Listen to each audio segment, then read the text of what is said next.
Our history books are missing entire chapters. Ancient ruins around the world hold secrets that shatter our understanding of prehistoric science. These are not just crumbling stones, but active puzzles challenging everything we thought we knew about early human technology and society. You will discover evidence of impossible engineering and celestial knowledge that predates known civilization by thousands of years. How did our ancestors build with laser-like precision? And what catastrophic event might they have been trying to warn us about? By the end of this journey, you will see human history in a completely new light. What does true human potential look like when freed from our conventional timeline? Göbekli Tepe stands as a silent rebellion against the story we have long told ourselves. This is not a collection of primitive huts, but a breathtaking ceremonial landscape erected by hunter-gatherers over 11,000 years ago. Its builders arranged colossal stone pillars, some weighing more than 10 tons, into precise circles. They adorned them with breathtakingly detailed carvings of foxes, scorpions, and vultures, a menagerie frozen in stone. This was all accomplished millennia before the wheel, before writing, and crucially, before farming. The very foundation of our historical narrative, that agriculture first allowed humans the leisure and surplus to build complex societies and religions, is turned completely upside down here. Göbekli Tepe suggests the opposite may be true. The compelling need to gather for ritual, to build something monumental together, may have been the very catalyst that forced us to settle down and learn to farm. How do you feed hundreds of people working together in one place for generations? You invent agriculture. This single site rewrites the opening chapter of civilization, proving that social complexity and symbolic thought emerged far earlier and in a very different order than we ever supposed. If hunter-gatherers could achieve this, what other assumptions about their technological capabilities are we getting wrong? Pumapunku is a place that should not exist according to our history books. In the thin air of the Bolivian highlands, the ruins look less like an ancient site and more like a pile of building blocks for gods. The stones are not merely cut, they are dissected with a chilling, almost industrial precision. Imagine holding a block of andesite, a stone harder than granite, and finding its surface as smooth as glass, its edges sharp enough to cut, and its face carved with geometric channels and perfect 90-degree angles that look as if they were made by a laser. Some of these blocks weigh more than 100 tons, yet they fit together with interlocking joints so complex and exact that you could not slip a piece of paper between them. This is not the rough handiwork of a Bronze Age culture. This is engineering. The Tiwanaku people are credited with building this marvel around 1,500 years ago. But they are said to have had no written language, no wheel, and no hard metal tools. So how did they achieve this? How do you cut andesite, a brutally hard stone, with such perfection without diamond-tipped tools? How do you transport these colossal blocks across miles of rugged terrain without a pulley system or draft animals? The conventional explanations fall apart upon close inspection. The craftsmanship on display here is anachronistic, a term meaning it seems to belong to a different, more advanced time. It feels like a technology that was simply not supposed to exist for another 2,000 years. The most baffling pieces are the H-blocks. These repeating stone forms are so uniform in their dimensions, their angles, and their intricate notches that they suggest mass production. Each one is a perfect copy of the last, a feat that implies the use of master templates and a level of geometric knowledge that is staggering for its time. These were not just decorative stones, they were components of a larger, unknown structure, fitting together with a mathematical understanding of compression and tension to create buildings that could withstand the test of time, even if only their foundations remain. The very existence of Pumapunku forces a single, haunting question. Was this the product of a knowledge system so advanced, so specialized, that it was entirely lost to the ages? It is a stone puzzle that defies every easy explanation, pushing us to look beyond our textbooks for answers written in the stars.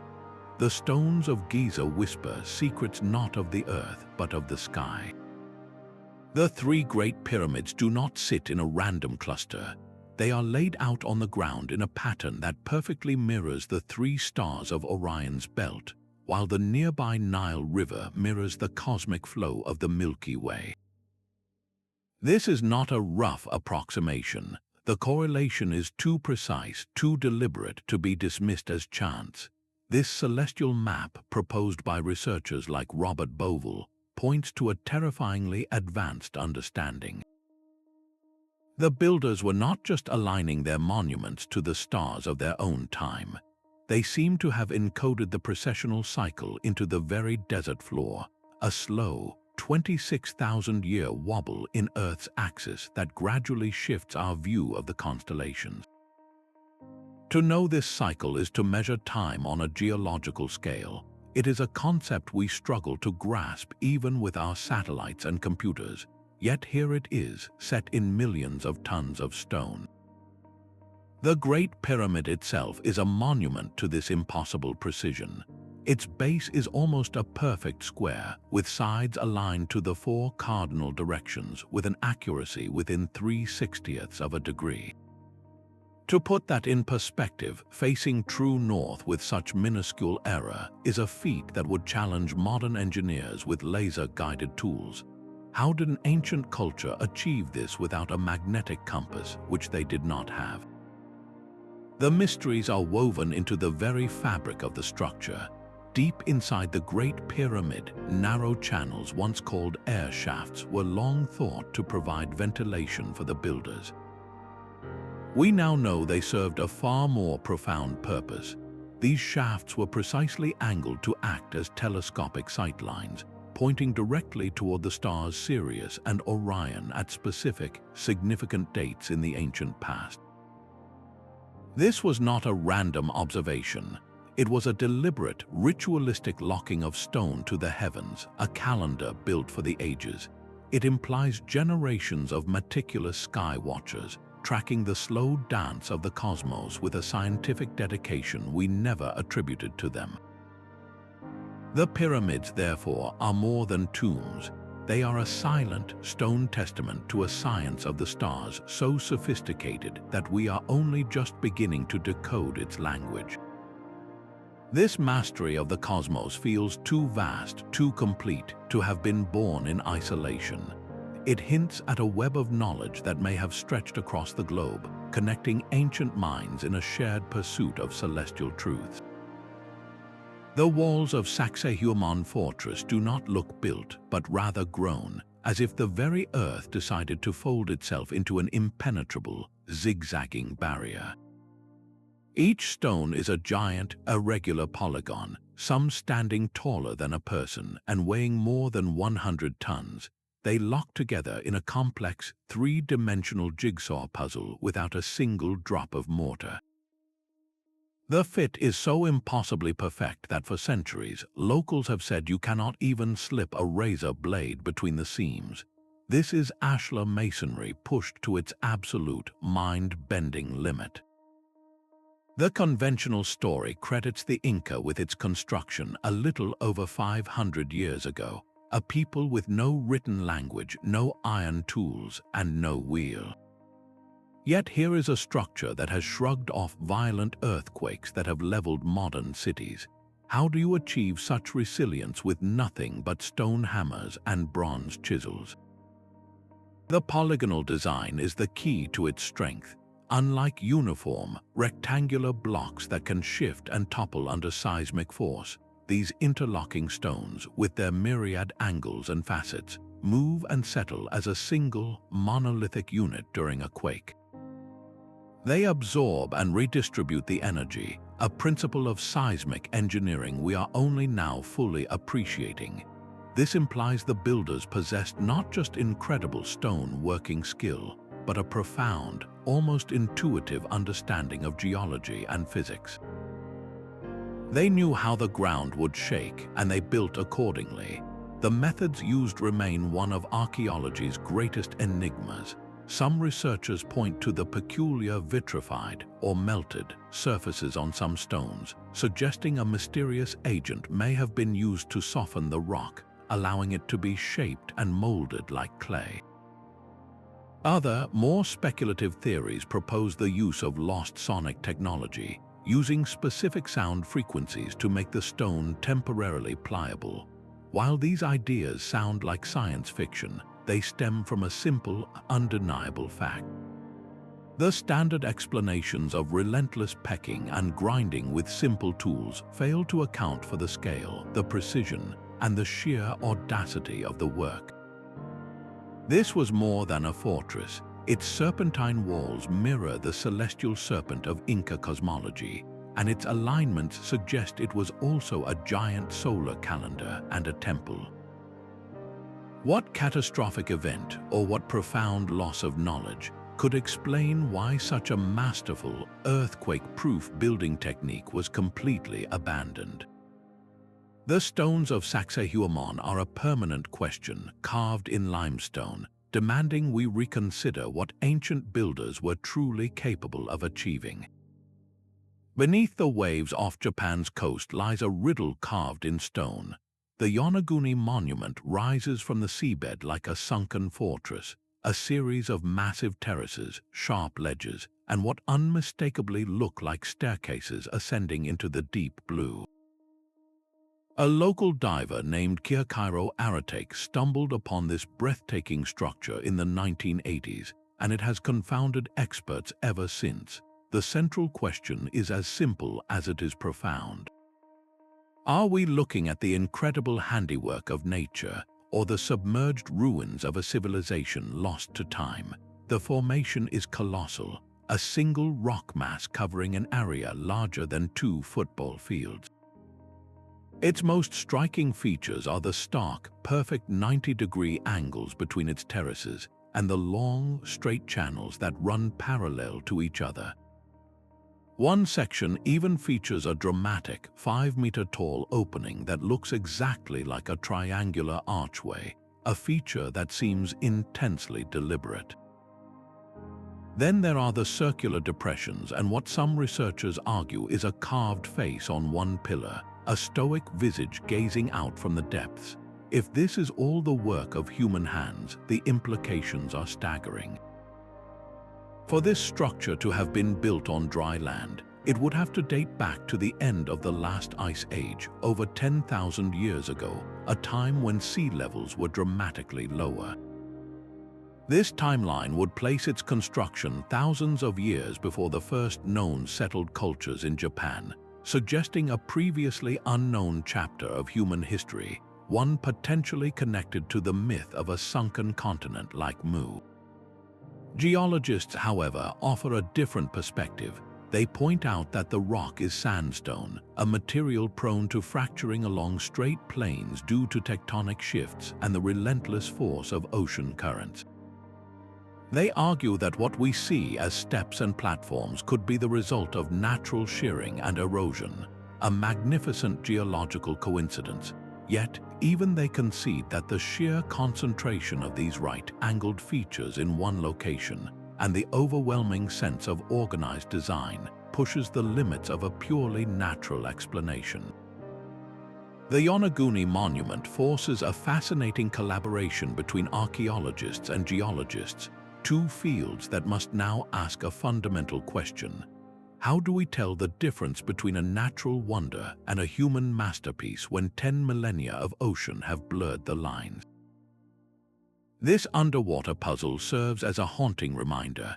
If an entire structure of this scale can remain hidden beneath the sea for so long, what other chapters of our story are still waiting, submerged and silent, on the forgotten floors of the world's oceans? Far out in the Pacific Ocean, a city rises from a coral reef like a mirage of stone. Madol is a labyrinth of over 100 artificial islands, each one a platform built upon the living reef and enclosed by walls of colossal basalt logs. These are not small stones, but massive prismatic columns, some weighing 50 tons, stacked horizontally like a child's log cabin, but on a scale that defies belief. Local legend tells of twin sorcerers, Olisipa and Olisopa, who used magical powers to fly the stones into place. The official history credits the Sordelor dynasty around the year 1200, but the how and why remain shrouded in a mist as thick as the tropical air. How do you move a 50-ton column of rock across a jungle island without wheels or draft animals? How do you then transport it across miles of open water and lagoon, and finally lift it into a precise, interlocking wall, all without metal tools or a pulley system? The sheer logistics are a nightmare that modern engineers still struggle to comprehend. The basalt itself was quarried on the opposite side of the island, a place where the rock naturally cools into these geometric pillars. But getting them from there to here is the true mystery. Some suggest they were floated on rafts, a precarious undertaking with such immense weight. Others imagine a system of ropes and rollers, a monumental effort requiring the coordination of thousands of workers for generations. The purpose of this watery city is just as puzzling. Was it a ceremonial center for powerful priests, a secluded royal enclave, a fortress designed to be separate from the common people? The main compound, known as Nandawas, features walls soaring nearly 8 meters high, enclosing tombs of the ruling elite. The effort invested speaks of a society with absolute, centralized power, capable of commanding a vast labor force for a project that offered no immediate practical reward like food or shelter. This was a statement of power and belief, carved in stone and set upon the sea. Yet, for all its grandeur, the society that built Madol vanished, leaving behind almost no trace of their daily lives, their language, or their ultimate fate. The site stands in profound isolation, a technological marvel that seems to have emerged with no clear precursors and left no clear descendants. It forces us to ask a difficult question. How many other isolated cultures developed their own unique, advanced knowledge, only to have it vanish completely, leaving behind only a ghost city on the waves as a testament to what was once possible? The silent rows of Carnac hold a different kind of mystery. Here in northwestern France, over 3,000 standing stones march across the landscape in eerie, precise lines. Some are small, barely knee-high, while others loom as tall as a person. Arranged in multiple parallel rows stretching for miles, this is not a single monument but a vast, interconnected system erected over 6,000 years ago. Its sheer scale dwarfs even Stonehenge, and its purpose is far less understood. To walk among these megaliths is to wander through the skeleton of a prehistoric idea, a grand design whose meaning has been lost to the wind.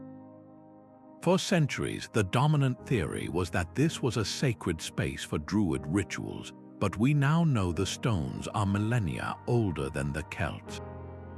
So what was this place? The researcher Alexander Thom, after years of meticulous surveying, proposed a radical idea. He believed the alignments were not random but formed a colossal astronomical computer.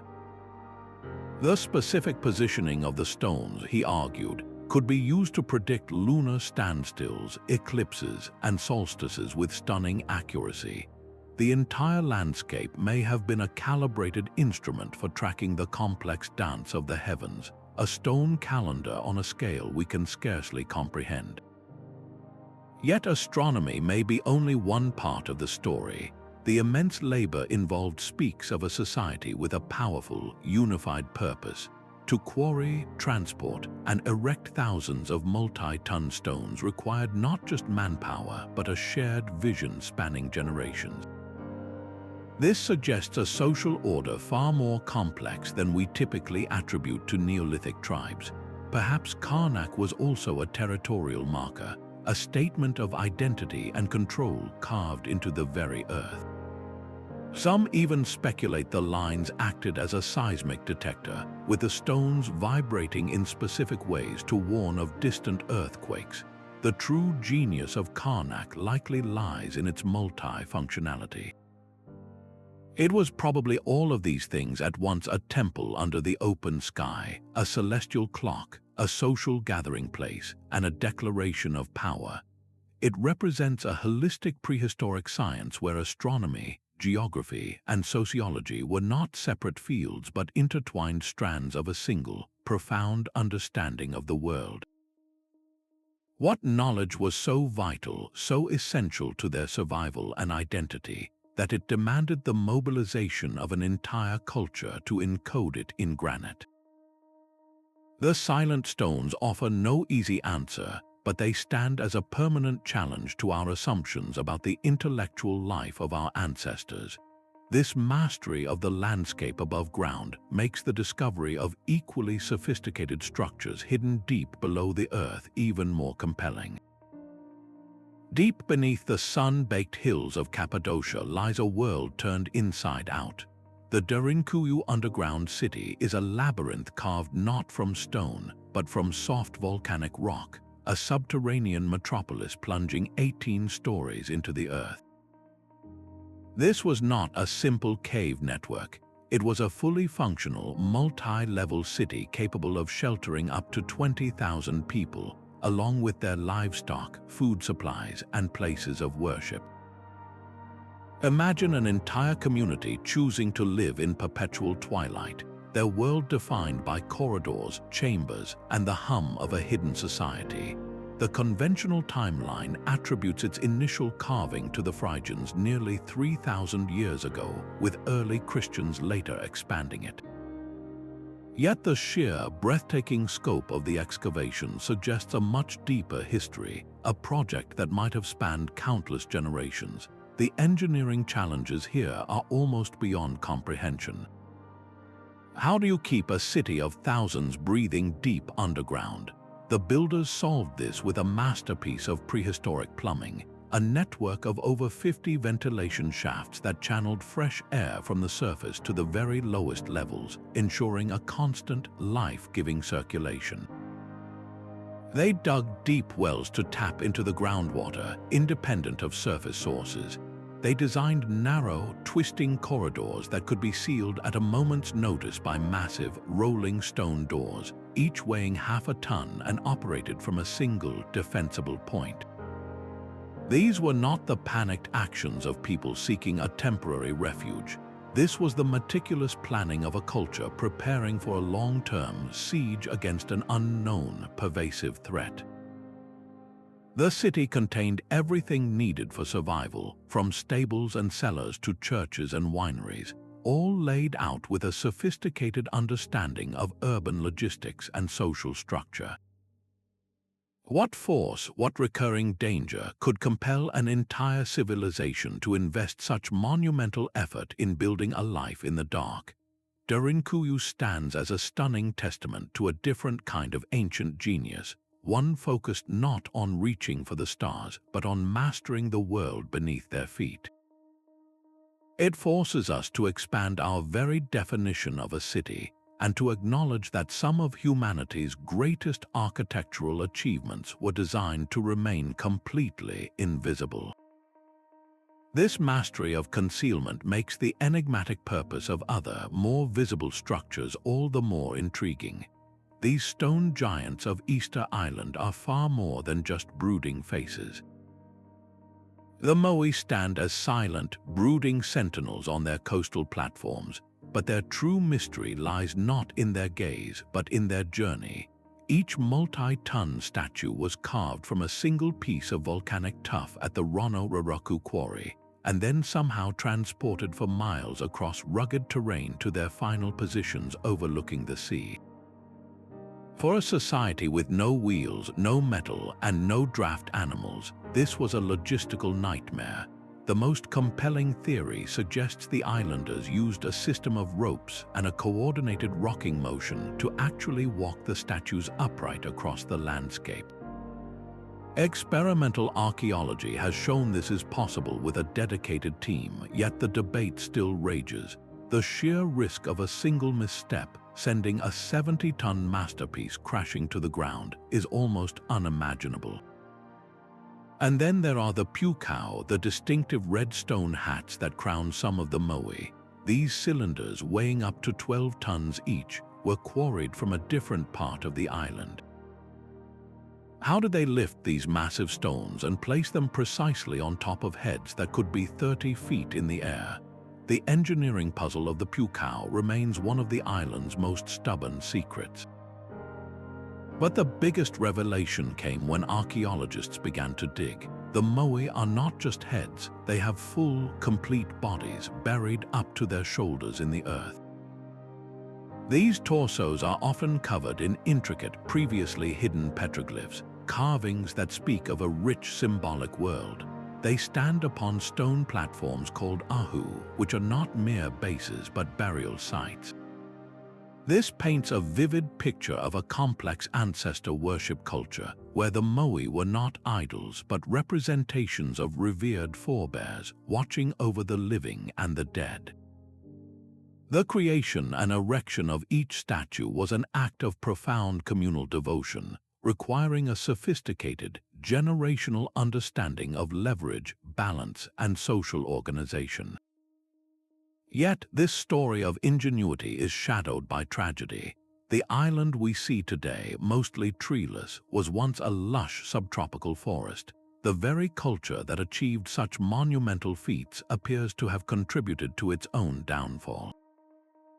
The question is haunting. Did the insatiable demand for logs to transport statues and for land to support the workers lead to an ecological collapse? Or was the statue building a desperate, final expression of a culture already struggling with a changing climate and dwindling resources? The Moai stand as a powerful, silent testament to human ambition. They are a cautionary tale of what can happen when a society's drive for monumental expression comes into conflict with the fragile ecosystem that supports it. This reflection on a civilization potentially undone by its own choices leads us to a far more terrifying possibility, a cataclysm so vast it may have reset the entire world. Gunung Padang in Indonesia is a hill that keeps its deepest secrets hidden. On the surface, it appears as a series of ancient stone terraces, a mysterious but not entirely unique megalithic site. Yet, what lies beneath the grass and soil is what has sent shockwaves through the world of archaeology. Advanced geological surveys have peered deep into the earth here, and they reveal something astonishing. The hill itself is not a natural formation. The data suggests it is the outer shell of a massive, multi-layered structure, a pyramid built in epochs with inner chambers and arranged columns descending into the darkness. This is not merely a hill with ruins on top. It is potentially the world's largest and most ancient pyramid, almost entirely buried. The most contentious evidence comes from soil samples extracted from deep within the core of the structure. Controversial carbon dating of this material points to a construction date staggeringly far back in time, potentially more than 20,000 years ago. If this dating holds true to scientific scrutiny, it would mean this pyramid was being built at the very end of the last ice age, a time when, according to our history books, humans were simple hunter-gatherers, incapable of such monumental, organized construction.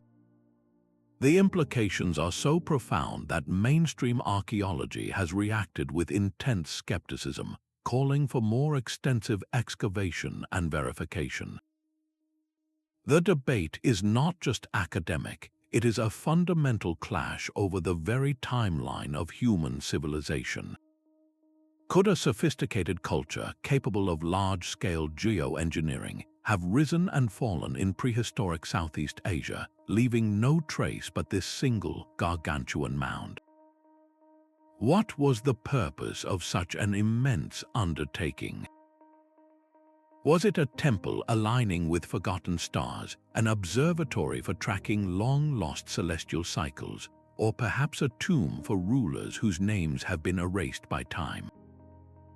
Gunung Padang stands as a powerful symbol of a new era in exploration, where radar and seismic tomography are allowing us to see through rock and soil, challenging the foundations of our past. This hidden pyramid forces a humbling question. If we have missed a structure of this scale for so long, what other ancient wonders are still waiting, not in plain sight but just beneath our feet? The foundation of Baalbek does not simply support a temple, it supports a profound historical mystery. Lying at the base of the later Roman Temple of Jupiter are three colossal limestone blocks known as the Trilithon. Each one is a behemoth estimated to weigh 800 tons. To put that into perspective, that is the weight of two fully loaded jumbo jets carved from a single piece of stone. These monsters are not just stacked, they are fitted together with a joint so seamless, so unnervingly precise, that it defies the capabilities of the very Romans who built their grand temple on top of them. The Romans found this platform already in place, and they used it, acknowledging a feat of engineering they themselves could not replicate. The true identity of the original builders has been completely lost to time. Puzzle deepens in a nearby quarry where a fourth block lies partially cut from the bedrock. This stone, nicknamed the Stone of the Pregnant Woman, is even more massive, weighing in at a staggering 1,000 tons. It is the largest known worked stone from the ancient world, abandoned in its cradle. The logistical nightmare is almost incomprehensible. The quarry sits nearly a mile away from the temple site, and the path involves a significant change in elevation. How do you move a 1,000-ton block of stone up a grade, across rough terrain, without the wheel, without steel, and without modern machinery? The conventional explanations of log rollers and rope pulleys strain under the sheer weight and scale of the task. The friction alone would be immense, likely crushing any wooden rollers placed beneath it. The coordination of a vast workforce would be a monumental undertaking in itself, requiring a social organization of a scale not attributed to any known culture from that prehistoric era. Some researchers have proposed more exotic solutions, wondering if the builders had mastered a lost principle of acoustics, using specific sound frequencies to temporarily reduce the weight of the stone or make it glide on a cushion of air. Others speculate about anti-gravity technology, a concept that sounds like pure science fiction but emerges from the simple, undeniable fact that the standard toolbox of ancient history fails to provide a satisfactory answer. The stones of Baalbek are not just a ruin, they are a permanent question. They stand as overwhelming proof that a civilization with capabilities we can scarcely comprehend once walked this land, leaving behind a calling card written in million-pound blocks. Their silent, immovable presence forces us to acknowledge that our historical records have missed a giant, a master builder whose name and methods are secrets locked within the stone itself. Deep in the jungles of Costa Rica, a different kind of perfection lies half buried in the mud. Scattered across the Diquis Delta are hundreds of stone spheres, ranging in size from a mere handful to colossal orbs over 6 feet in diameter and weighing more than 15 tons. They are carved from a brutally hard stone called gabbro, and their surfaces are unnervingly smooth, their curves approaching a geometric perfection that feels out of place in the untamed wilderness.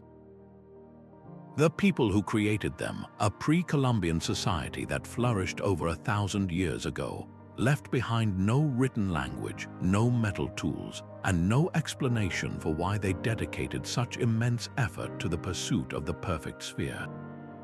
How do you achieve such flawless symmetry using only other stones to peck and grind away at the hard rock, a process that would have taken generations for the largest examples? The craftsmanship is so precise that modern engineers using laser scanning have confirmed their near-perfect sphericity, a feat that seems to defy the limitations of their supposed technology. This was not a casual hobby, it was an obsession. The true mystery deepens when we ask why. What drove this culture to invest so much time and energy into creating objects with no apparent practical use? Some researchers believe the spheres were astronomical markers, arranged to point toward celestial events or to map the stars.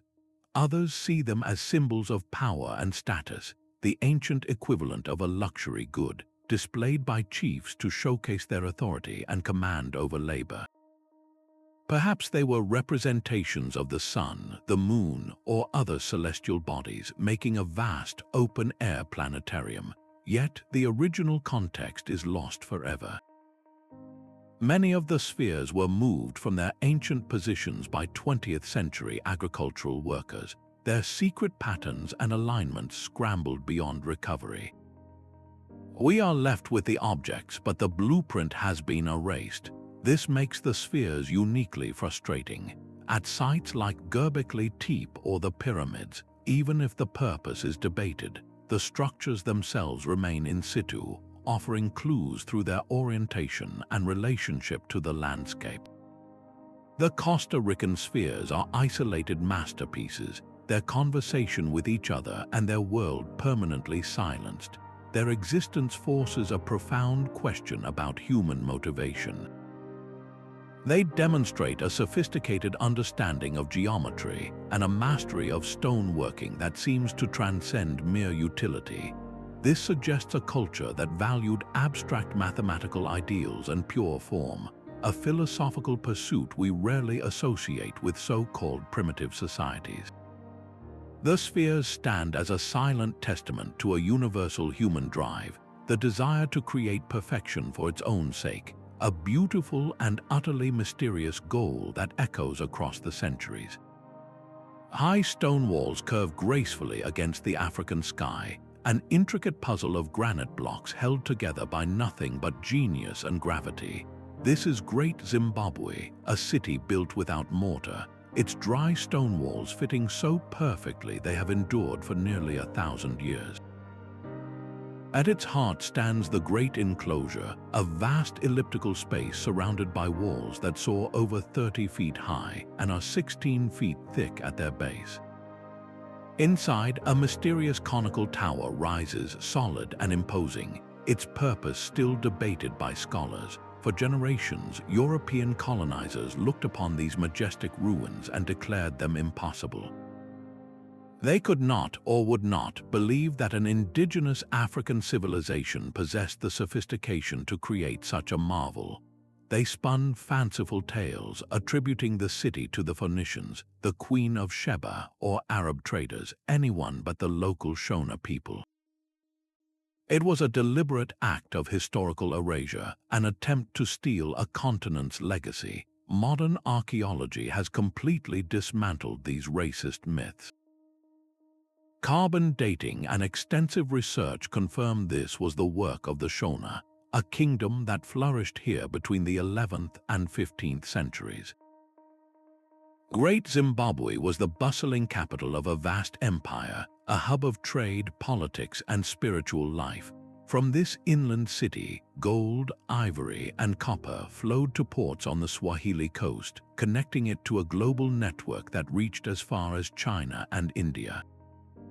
In return, luxury goods like Persian pottery and Chinese celadon made their way here, found by archaeologists amidst the ruins. The architecture itself is a declaration of identity.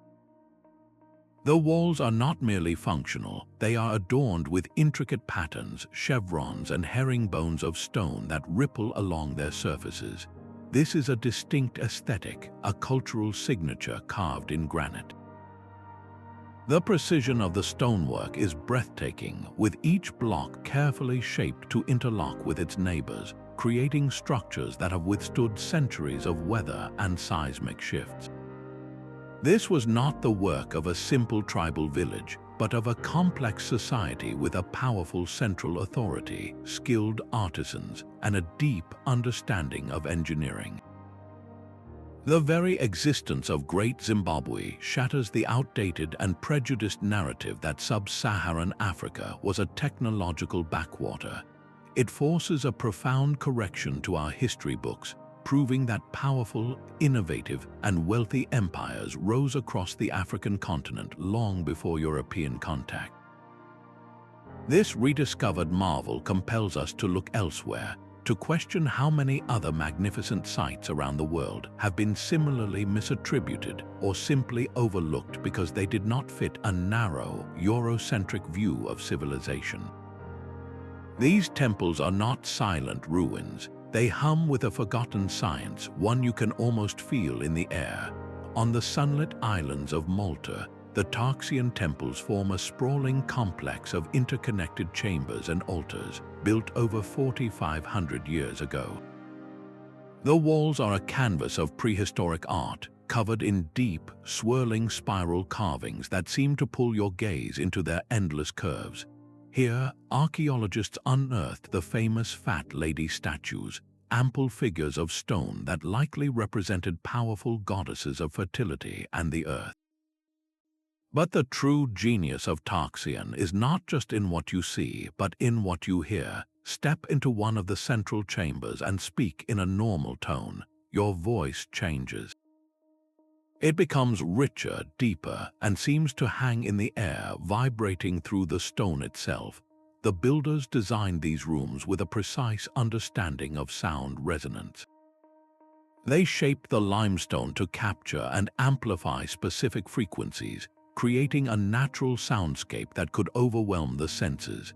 Imagine a ritual in this space, the air thick with the smell of burning herbs, the flicker of firelight dancing on those hypnotic spirals, and a chorus of chanting voices magnified into a physical force that pounds in your chest.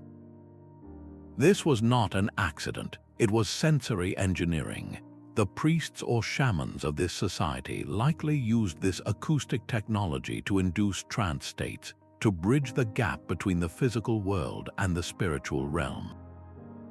They understood the psychological power of sound, a form of prehistoric neuroscience that manipulated consciousness through architecture. This mastery extended to their engineering. To roof these sacred spaces, they used a technique called corbelling, carefully stacking stones in ever closer circles until they met at a point, creating a stable, domed ceiling. This architectural marvel would not be seen again for over 1,000 years in the grand tombs of the Mycenaeans. The evidence points to a society governed by a powerful theocracy, where a class of spiritual leaders orchestrated elaborate rituals, including animal sacrifices evidenced by the sharp flint knives and altars with drainage channels still found on site. They were not primitive Stone Age people. They were masters of their environment, wielding a complex symbolic language written in spiral and stone, and harnessing the physics of sound to shape human experience. This profound interplay of art, science, and spirituality forces a new question. If the builders of Tarxien could so expertly manipulate sound and space, what other sensory dimensions, now silent to us, were once alive at the other ancient sites we have explored? 17 stone giants stare out from the jungles of Mexico, their expressions a mixture of command and silent contemplation. These are the Olmec colossal heads, each one a portrait carved from a single, titanic block of basalt, some reaching heights of 10 feet and weighing as much as 50 tons. The sheer physicality of these sculptures is overwhelming, but the true mystery lies in their journey. The basalt for these heads came from the Tuxtla Mountains, quarried from the hard volcanic rock with stone tools. From there, the raw blocks began an impossible trek. Moving a 50-ton stone over 60 miles is a monumental task today, but for the Olmecs 3,000 years ago, It meant navigating treacherous swamps, crossing powerful rivers, and traversing dense, roadless jungle without the wheel, without metal, and without draft animals. The logistics are staggering to consider. It would have required a highly organized society, one capable of feeding, housing, and commanding hundreds, if not thousands, of workers for a single project. This was not the work of a simple village. It was the signature of a civilization with a powerful, centralized authority. The faces themselves are strikingly individual. They are not generic gods or symbols. Each one has a unique visage with distinct facial features, full lips, broad noses, and most notably, distinctive helmets. These are portraits of specific people, immortalized in stone. But who were they? Were they deified rulers, fearsome warriors, or legendary champions of the sacred ball game? With no deciphered written records from the Olmecs, we have only the silent, stoic testimony of the stone. They offer no names, no dynasties, no stories of their triumphs. Their silence is profound. These heads were political power made manifest. Erecting one was a public declaration of authority, a permanent reminder of the individual who commanded the labor to move mountains, quite literally. The Olmecs are hailed as the mother culture of Mesoamerica, the foundational civilization from which the Maya, the Aztec, and others would later draw their traditions in writing, astronomy, and pyramid building. Yet, the origins of the Olmecs themselves remain shrouded in the jungle mists. We see the echoes of their influence everywhere, but the source of their own inspiration is a missing chapter.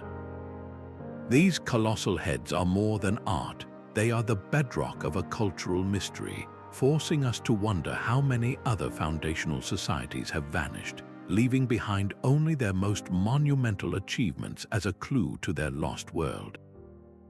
Just a short distance from the famous zigzag walls lies another marvel, Sacsayhuamán. Here, the stonework reaches an even more bewildering level of artistry. The blocks are a chaotic symphony of form, ranging from small, intricate pieces to giants weighing hundreds of tons, all interlocking in flowing curves and sharp angles. This is not a rigid geometric pattern. It is a seemingly organic whole, as if the wall grew this way naturally. The joints are so flawless, the surfaces so perfectly bonded, that the entire structure appears to have been molded from a single, massive piece of rock. This visual perfection has fueled a persistent local legend, a story passed down for generations. It speaks of a special plant, whose sap could be extracted to create a liquid that would temporarily soften stone, allowing the builders to shape it and fuse it together like wet clay. While modern science has yet to confirm such a substance, the very existence of the legend highlights the sheer improbability of the construction. The function of Sacsayhuamán is as layered as its walls. Labeled a fortress for its imposing presence, its design tells a more complex story. The sweeping, curved walls and strategic platforms align with celestial events, suggesting it was also a sophisticated observatory for tracking the sun and stars. Its proximity to the Inca capital of Cusco, laid out in the shape of a puma with Sacsayhuamán as its head, points to a role as a sacred ceremonial center and a royal estate. This was not merely a defensive structure, but the intellectual and spiritual crown of an empire. The Spanish conquest did more than just topple a political system. It shattered a living chain of knowledge. The master stonemasons, the Quhapacnan Runner or Lords of Stone, took their secrets to the grave. We are left with the overwhelming evidence of their skill, but none of their methods. This represents a profound technological tragedy, a loss that echoes the vanished sciences behind the moving of the Moai or the precision of Pumapunku. Sacsayhuamán stands as the ultimate expression of a science of stone, a discipline so advanced that we can only stare in wonder. forced to admit that our modern engineering cannot fully explain, let alone replicate, its silent, seamless perfection. The unfinished obelisk of Aswan is a project frozen in time. Still lying in its granite bed, this colossal monument offers a raw, uncensored look into the reality of ancient engineering. Had it not cracked and been abandoned, it would have been a true giant, towering 137 feet and weighing close to 1,200 tons. The reasons it was left behind are lost, though a fatal flaw discovered in the stone is the most probable cause. What remains is an open-air classroom. The deep trench surrounding the obelisk is covered in the unmistakable marks of its creation. Workers used balls of dolerite, a stone even harder than granite, to literally pound the monument free from the bedrock. They would have swung these pounders for months, maybe years, in a relentless, deafening rhythm, pulverizing the granite inch by agonizing inch. This was not a delicate process. It was an act of supreme force and endurance. The scene powerfully challenges any notion of a lost, advanced technology. Here, the evidence points to a different kind of miracle, one of sheer human persistence and breathtaking logistical organization. It forces us to replace visions of laser-like tools with the sweat-drenched reality of thousands of workers, their collective effort focused on a single, monumental goal. Yet, solving the puzzle of how they quarried the stone only deepens the next mystery. How would they have moved this 1,200-ton needle across the desert? How would they have stood it upright, perfectly balanced, without it shattering under its own immense weight? The logistics of that final act remain a subject of intense debate and modern experimentation. This unfinished giant is a humbling time capsule. It strips away the mystery of one stage of construction only to amplify the awe for the stages that followed. The undeniable evidence of this brute force methodology makes the laser-sharp precision achieved at other sites across the globe, with similar or even older tools, all the more baffling and profound. Deep beneath the quiet Chinese countryside lies an empire of emptiness. In 1992, local farmers pumped water out of a small, curious pond and stumbled into a void, revealing the first of the 24 Longyou caves. This was not a natural grotto. It was a colossal, artificial space, one of 24 such chambers carved by human hands from solid sandstone. The sheer scale is almost impossible to process, covering an area greater than 30,000 square meters. To stand inside is to feel dwarfed, not just by the size, but by the silence of a mystery this vast. Every surface, from the soaring ceilings to the immense supporting pillars, is covered in a mesmerizing, uniform pattern of parallel chisel marks, each one struck at a precise 60-degree angle. This is the signature of a vast, disciplined workforce operating with a standardized technique, an army of stone carvers working in perfect unison. The coordination required is mind-boggling, suggesting a project of state-level importance, commanded by a powerful, centralized authority. Yet, this monumental effort has left no paper trail. There is not a single historical document, no imperial edict, no local folktale that mentions the creation of this underground world. It is a ghost in the official record. The physical evidence is just as perplexing. An estimated 900,000 cubic meters of stone were painstakingly quarried from underground. That is enough rubble to fill over 300 Olympic swimming pools, but no debris field has ever been found. Where did all that rock go? It simply vanished, as if the earth itself swallowed the evidence of its own excavation. The engineering itself is a silent testament to a lost science. The caves are not simple holes. Their shapes are complex, with pillars positioned not for aesthetics, but with a clear understanding of load-bearing and structural integrity. The architects calculated the precise angles and thicknesses needed to prevent the colossal weight of the sandstone above from collapsing in on itself for centuries. They even carved pools and gutters, perhaps to manage the relentless seepage of groundwater. This was a permanent, meticulously planned underworld, but a world for what? The caves show no soot from torches, no graves, no storage pits for grain, no signs of daily life at all. They are pristine, echoing voids.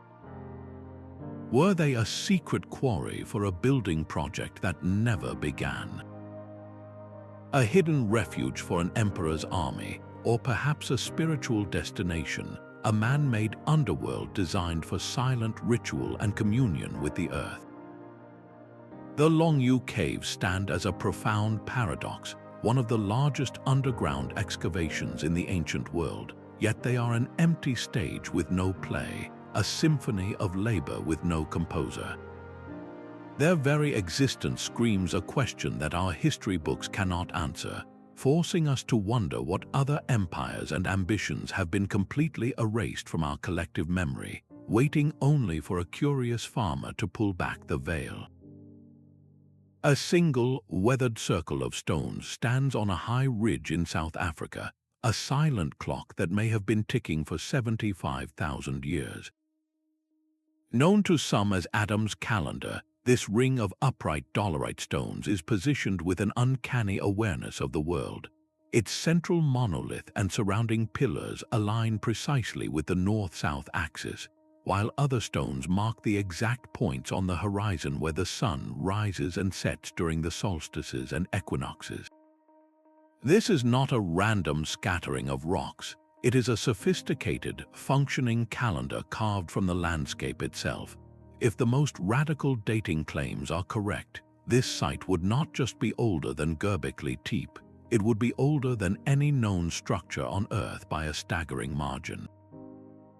It would force us to rewrite the entire prologue of human achievement, pushing the dawn of astronomy and complex communal projects back into an era we currently label as purely primitive. The implications are so profound they ripple back through our own family tree. Who could have built this 75,000 years ago? Our own species, Homo sapiens, was only just beginning its journey out of Africa. Another contender is Homo sapiens idaltu, an archaic subspecies found in Ethiopia, or perhaps even another hominin species entirely.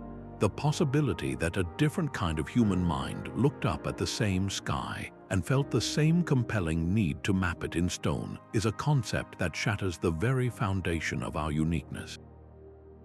Mainstream archaeology, however, remains deeply skeptical.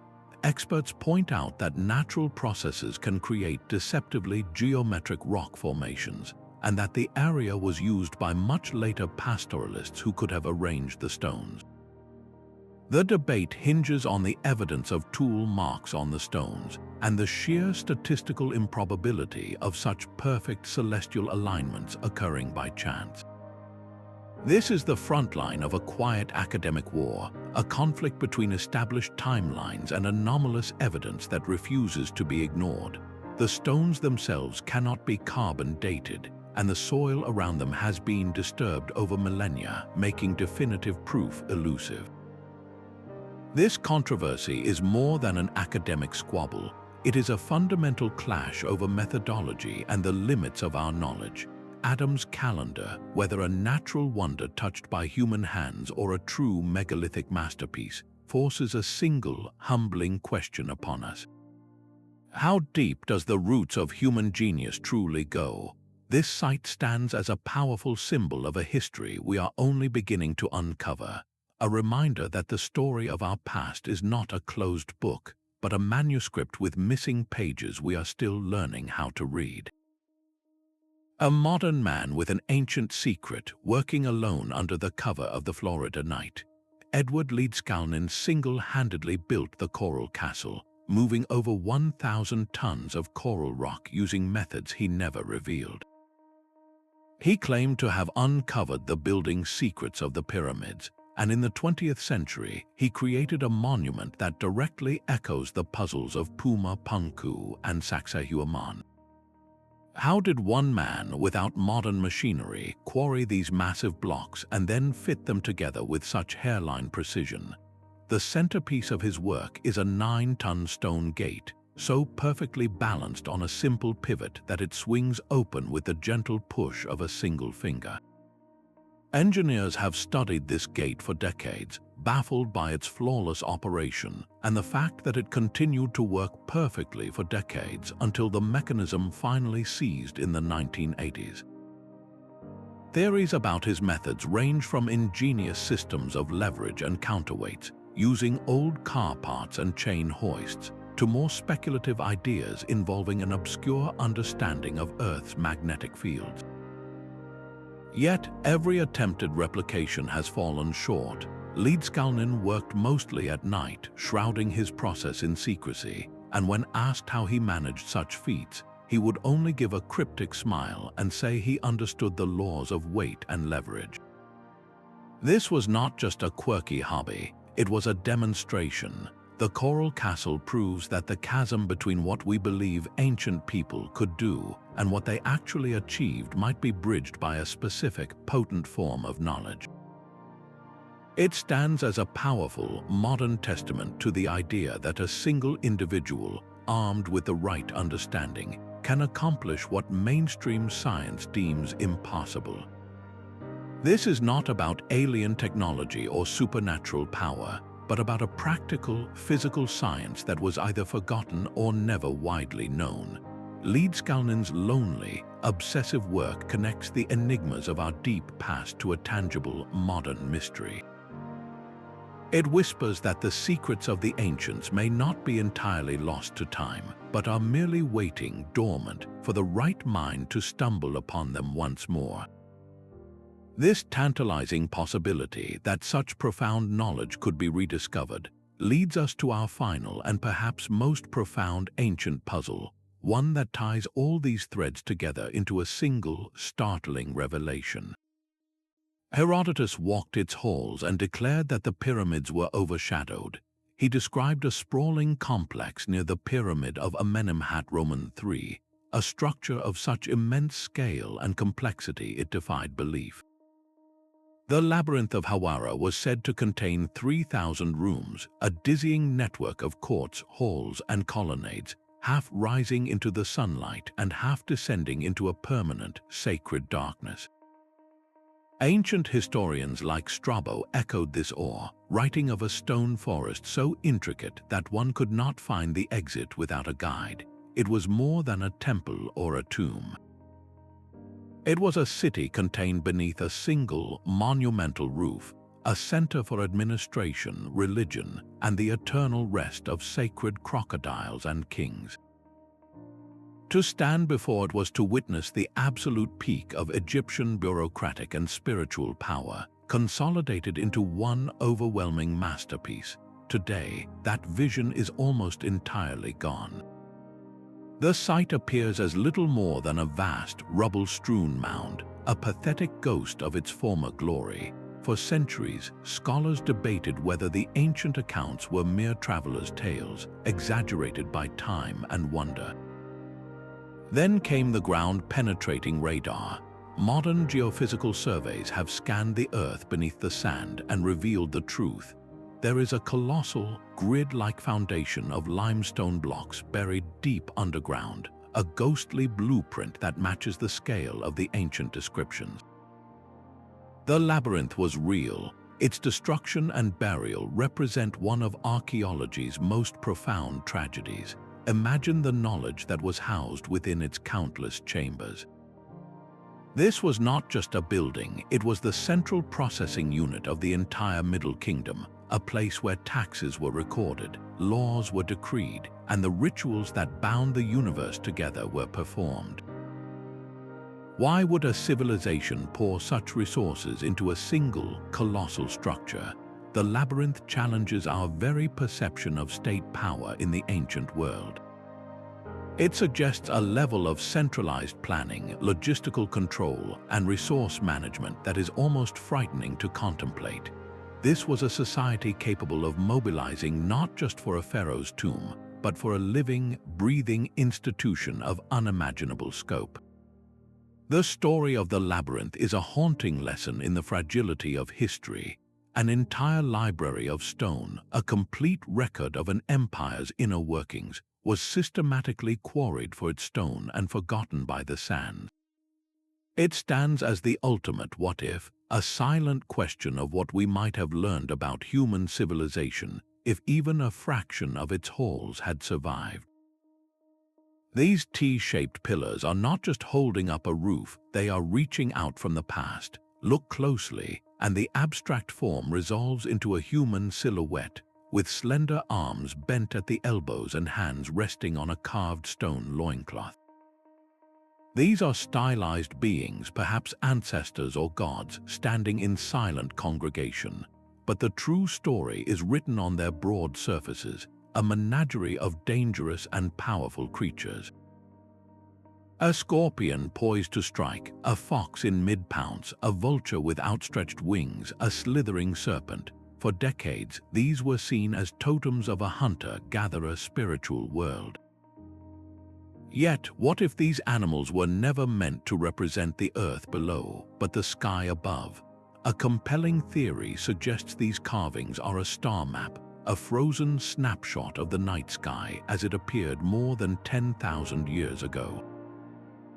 Researchers like Martin Sweatman propose that specific pillars correspond to specific dates, and the animals carved upon them match the constellations that dominated the heavens at those precise moments in deep time. The infamous vulture stone, for instance, might not just depict birds and scorpions, but actually chart the positions of the constellations we know as Scorpius and Sagittarius. This interpretation transforms the entire site from a place of ritual into a sophisticated astronomical record. The most startling possibility is that this stone document preserves the memory of a cosmic catastrophe.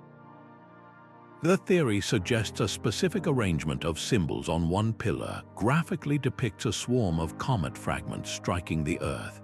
This event, known as the Younger Dryas impact hypothesis, is a controversial idea that a comet impact around 12,800 years ago triggered a sudden, brutal ice age that wiped out megafauna and radically altered human civilization. If the builders of Göbekli Tepe witnessed this terrifying event, what would they do? They might seek to understand it, to track the heavens for future threats, and to encode that dire warning in the most permanent medium they could conceive, stone. This means the world's oldest known temple could also be its oldest known observatory and its oldest known disaster preparedness manual, all rolled into one. The very act of building this complex, of gathering to track the stars, may have been the catalyst that pulled humanity out of a nomadic existence and set us on the path to cities and empires.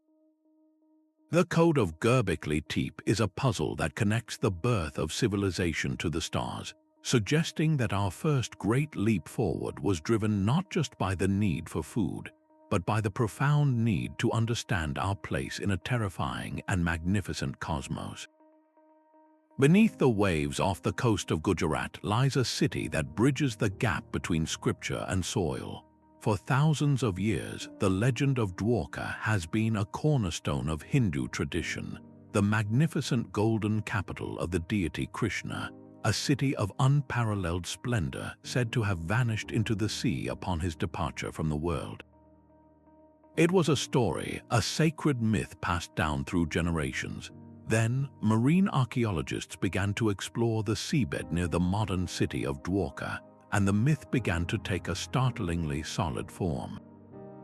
They did not find a city of gold, but they uncovered something perhaps more valuable to history, the sprawling remains of a major ancient port settlement.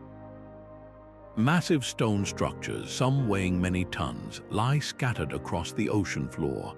They found stone anchors, pillars, and a wealth of artifacts that have been scientifically dated to the second millennium before the Common Era.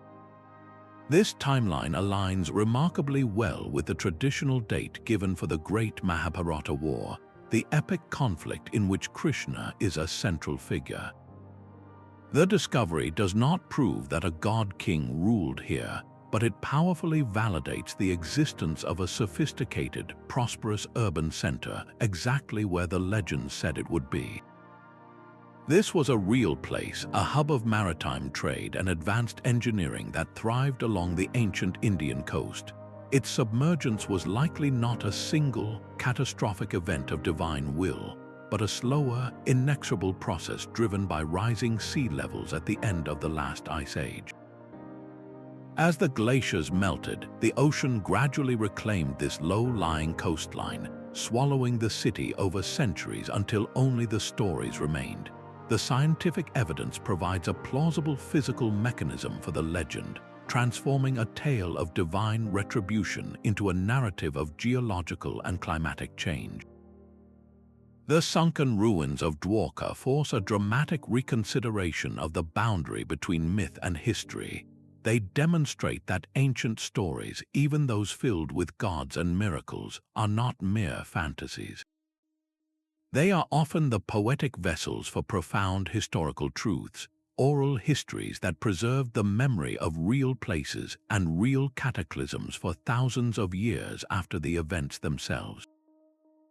This underwater city challenges the timeline of urban civilization in the Indian subcontinent, pushing it back into a more ancient and complex past than some textbooks have acknowledged. It stands as a powerful lesson, encouraging us to listen more carefully to the stories our ancestors told. They were not just creating fables, they were encoding their history, their triumphs, and their greatest losses into a form durable enough to outlast stone and outlive the sea itself. If the legend of a sunken city can be proven true, what other so-called myths are simply histories waiting for us to rediscover them? From high above the Peruvian desert, the land itself transforms into a colossal canvas. The Nazca lines are not mere scratches on the earth, but immense geoglyphs, figures of a hummingbird, a spider, a monkey, and geometric forms so vast they can only be comprehended from the sky. Created by the Nazca people over a 1,000-year period, these designs were made by simply removing the dark, sun-baked top layer of pebbles to reveal the lighter sand beneath. This was not a haphazard effort. It was a precise, generation-spanning project that required an advanced understanding of surveying to maintain perfect proportions across distances longer than 3 Empire State Buildings laid end to end. Why would a culture invest such immense effort into creating art they could never fully see? The most enduring theory is that these were sacred pathways, walked during rituals to plead with deities for the most precious resource in this arid landscape, water. The lines may have served as ceremonial processional routes, connecting the people to the mountain gods who controlled the rivers, or to the celestial beings who brought the rain. Some of the lines do indeed point toward distant sources of water in the Andes, suggesting a deep spiritual cartography. Yet another compelling idea casts the entire desert as a giant astronomical calendar. Certain lines align with the sun during the solstices, while others may point to the rising of important stars and constellations, marking the seasons for planting and harvest in a land where survival depended on reading the sky. This transforms the desert from a temple into a colossal observatory, a Stone Age planetarium written on the ground. The preservation of these lines for nearly 2,000 years is a miracle of climate, a result of the unique windless and rainless environment. But this very perfection is what fuels the deepest mystery. How did the designers working from the ground achieve such flawless scale and symmetry without an aerial view to correct their work? They must have used a form of geometric projection, scaling up small models using a system of stakes and ropes, a testament to a sophisticated, if lost, form of practical mathematics. The lines are a paradox, a monumental act of communication whose message we can no longer decipher. They represent a dialogue between a people and their gods, or perhaps between the earth and the sky, written in a language of giants. This forces us to ask a profound question about human intention. What is the ultimate purpose of a message if its intended audience is not other humans, but the heavens themselves? High in the Ethiopian highlands, a different kind of cathedral awaits, one carved not upward from the ground but downward from the sky. The 11 rock-hewn churches of Lalibela are a medieval miracle of engineering, each one sculpted from a single, massive block of living rock in the 12th and 13th centuries. The builders did not assemble these structures stone by stone. Instead, they performed a kind of architectural revelation, starting with a solid mountain of red volcanic tuff and carving away everything that was not a church. The process was a breathtaking feat of reverse vision. First, they trenched deep moats around the entire perimeter of a future church, isolating a gigantic block of stone still attached to the earth. Then, from the top of this isolated block, they began the painstaking work of subtraction. They carved downward, hollowing out the interior to create naves, altars, windows, and intricate columns, all from the original, continuous piece of rock. The most iconic of these, Beta Georgis, the Church of St. George, is a perfect Greek cross sitting at the bottom of a profound, man-made pit. To stand at the rim and look down upon its perfect form is to witness a belief so powerful it literally moved mountains. This was the vision of King Lalibela, who, after Muslim conquests made pilgrimage to Jerusalem impossible, sought to create a new Jerusalem in the heart of Africa. He wanted a holy city that would allow his people to complete their spiritual journeys without ever leaving his kingdom. The scale of this vision is almost incomprehensible. The churches are connected by a labyrinth of ceremonial tunnels and narrow, sunken passageways, forming an entire ritual landscape etched into the bedrock. The labor involved, the precision required to carve a freestanding arch or a delicate window frame from the top down without catastrophic collapse, speaks of a master plan executed over generations. Lalibela is a testament to faith as an engine of innovation. It demonstrates that the same human impulse that drove the builders of Göbekli Tepe and the pyramids, the drive to manifest belief in monumental form, burned just as brightly in the medieval world. This was not the lost science of a forgotten age, but a flourishing of knowledge and devotion that challenges our linear perception of progress. The churches stand as a permanent prayer in stone, a bridge across the centuries that asks us, what other wonders might we achieve when our deepest beliefs are given form not by adding to the world, but by courageously cutting away everything that is not essential? From the sunken cities of India to the celestial pyramids of Egypt, these ruins are not isolated curiosities. They form a global chorus of dissent, a unified challenge to the simplistic story we have long accepted about our past. Each impossible stone and hidden chamber is a piece of evidence pointing toward a far more complex, ingenious, and interconnected human history than we have ever dared to imagine. The common thread weaving through Göbekli Tepe, Pumapunku, and all the others is not alien intervention, but something profoundly human, a prehistoric science. This was a deep, practical understanding of the world, a fusion of astronomy, geology, engineering, and sociology that allowed our ancestors to perceive patterns and achieve feats that still leave us breathless. They read the stars not as distant lights, but as a celestial clock. They understood the properties of stone not as an obstacle, but as a partner. They mastered social organization on a scale that rivals our modern projects. This collective knowledge enabled them to build for eternity, to encode warnings in rock, and to create monuments that speak across millennia. these sites are a permanent call for intellectual humility. They demand that we question established authorities and remain open to new, sometimes unsettling possibilities. Our history is not a closed book gathering dust on a shelf. It is a living, breathing field of discovery, where a single radar scan or a curious farmer's discovery can rip out an entire chapter and force us to write a new one. Let these stones be an inspiration. Let them push you to look deeper at the world around you, to question the official story, and to never assume that our current knowledge is the final word.